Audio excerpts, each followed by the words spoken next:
Министрлер кабинетинин төрагасы Акылбек Жапаров чакан жана орто бизнеске контролдук кассалык машиналарды киргизүү жана электрондук жарык фактураларды берүүнү камсыздоо шарттарын талкуулоо жана иштеп чыгуу боюнча жумушчу топтун кеңешмесин өткөрдү. Анда министрлер кабинетинин башчысы биргелешкен аракеттердин аркасында кассалык машиналарды ыңгайлуу ишке киргизүү үчүн ыкмалар жана шарттар иштеп чыкканын билдирип, жумушчу топтун алкагында башталган иштерди улантуу зарылдыгын белгиледи. Акылбек Жапаров кошумчалагандай контролдук кассалык машиналарды камсыздоо боюнча ай сайын төлөнчү наркы каралат.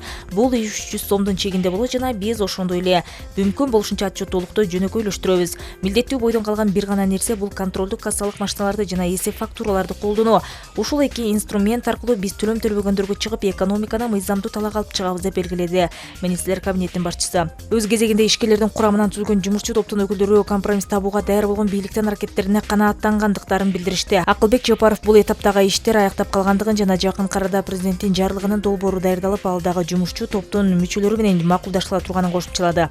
Бергиле кетсек, контролдук кассалык машиналарды милдеттүү түрдө ишке киргизүүгө каршы чыккан чакан жана орто бизнестен, анын ичинде аймактардан келген ишкерлердин митингдеринен кийин ишкерлерден жана тиешелүү мамлекеттик органдардын кызматкерлеринен турган жумушчу топ түзүлгөн. 1-2 жылдан кийин баары соода, баары телефон менен болот.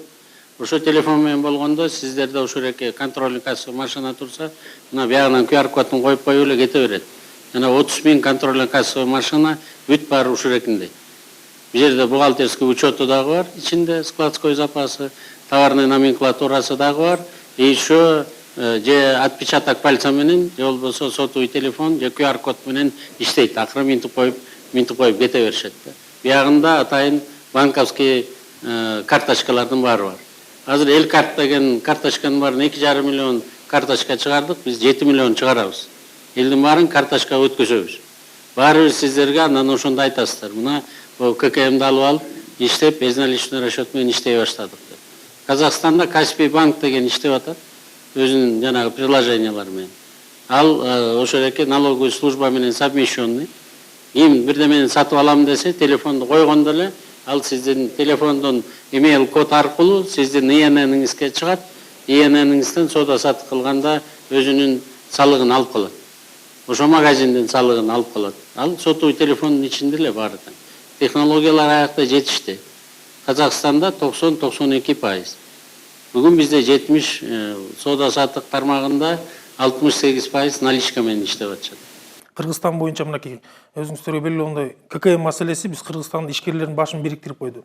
Бардыгы осы жер-жерлерден келип, бүгүнкү күндө жакын тыгыз байланышта болуп, бүгүнкү күндө ошол маселени көтөрүп, мындан ары дагы биздин ишкерлердин ишин өнүктүрүү боюнча, ишкерлердин ынтымагын бекемдөө боюнча келечекте Кыргызстандагы эмебизди жакындатуу боюнча иш алып баралы деп атабыз да. Ошондуктан биз өкмөт башчысына кайрылдык, бизге шарт түзүп берүү боюнча.